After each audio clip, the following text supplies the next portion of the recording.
Good afternoon. At last night's board meeting, I gave a lot of information. Rather than repeating all that information here, we're going to play that for you now.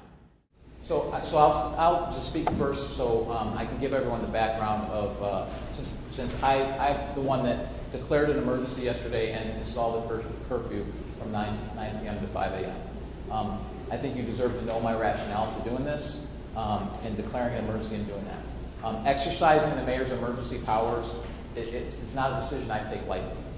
This action was taken to make it easier for our police department to keep people safe and to protect property as well. By keeping it to these hours, it has minimal impact on our businesses since almost all of them are closed by 9 o'clock or had very little business at that time on a Sunday night. Marcus Theaters, our 24-hour fitness locations, would be the exceptions, but they're currently closed. Additionally, since 9 p.m. is after dark, it has little to no impact on our residents' outdoor recreation activities. Additionally, this was done for one night via my emergency powers because our legislative body has the opportunity to act tonight at its regular board meeting, which we are now doing. This is the way emergency powers were meant to be executed, in a limited fashion for a limited time and only until the legislative body reconvenes and decides on the future actions to take. With that, I'll open up for comments. Any comments? None? Mr. Mayor. Trustee Kitchens. I just want to say anything we can do as an elected board, or certainly as a trustee, to help our police department keep our businesses, residents, our town safe. I'm in favor of it. So thank you. Thank you for what you do. Mayor Meekoff, Trustee Dodge. I think I heard Trustee Cassidy say this as well. I just want to echo, this is about keeping the people of Laurel Park safe. Our highest moral obligation and our duty to serve is to the people of Laurel Park. And I think this is an extraordinary measure in extraordinary times. Any other comments? So based on the current environment, it is my recommendation to the board, and this is why it's on here, that we enact these measures for 2 more nights. The police, and this is with concurrence with the police department. So our police department and I both believe that this timeline will be sufficient given the current events, and if it changes, we'll adjust. But for right now, it's just for the next 2 nights. Call the roll. Trustee Trent. Aye. Trustee Cassidy. Aye. Trustee Dodge. Aye. Trustee Gondrell. Aye. Trustee Ewing. Aye. Trustee Line. Aye. Trustee Bunk. Aye. This is the way that emergency powers are supposed to work. Limited in scope for a limited time and only until the legislative body can return to work. In this case, the Board of Trustees returned to work last night and extended the curfew until Wednesday morning at 5 a.m. I will monitor the situation and confer with the Chief of Police to determine if this needs to be extended. Last night, I also spoke about the current situation in general.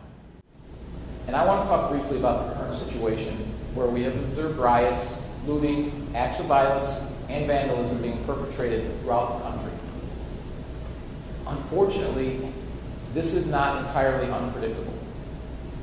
Criminals have been released from the Cook County jails, and criminals have been caught and released on I-bonds and ankle monitors. Add to this state, county, and city leadership that fails to address criminal behaviors and sometimes encourages it. Mix in the fact that we have locked people inside their home for months.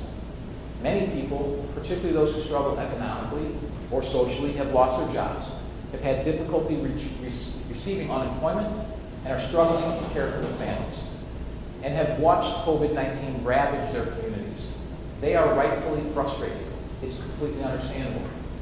Throw in the actions of a bad police officer who has no business being on the job, and you have a cocktail for civil unrest.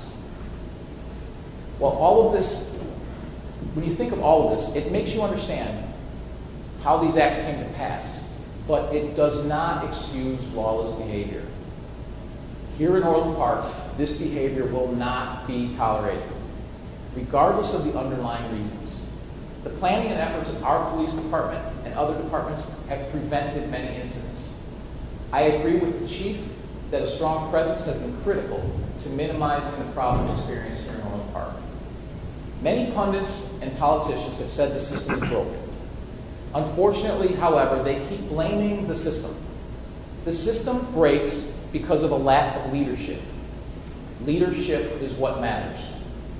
It is amazing how great a system is and can be when you have the right leaders in place. I want to give credit to the former mayor and the village board that hired Chief McCarthy 27 years ago. I also want to give the chief credit for the leaders he has developed and hired during his tenure. I also want to give credit to the village boards that I have served with for continuing to give the police department the support that they deserve and for making public safety a high priority. Lastly, but certainly not least, I want to thank all of the men and women of our police department and the other departments that contributed, for your efforts throughout these events and this time have kept us all safe. Thank you for all your hard work. Good night. I again want to thank all of our residents and businesses for cooperating through yet another crisis. I also want to extend my thanks to Chief McCarthy, his leadership team, and all the men and women of our police force for their phenomenal work during this time. We will continue to monitor the situation and do everything in our power to keep our residents safe and our businesses safe. Thank you very much.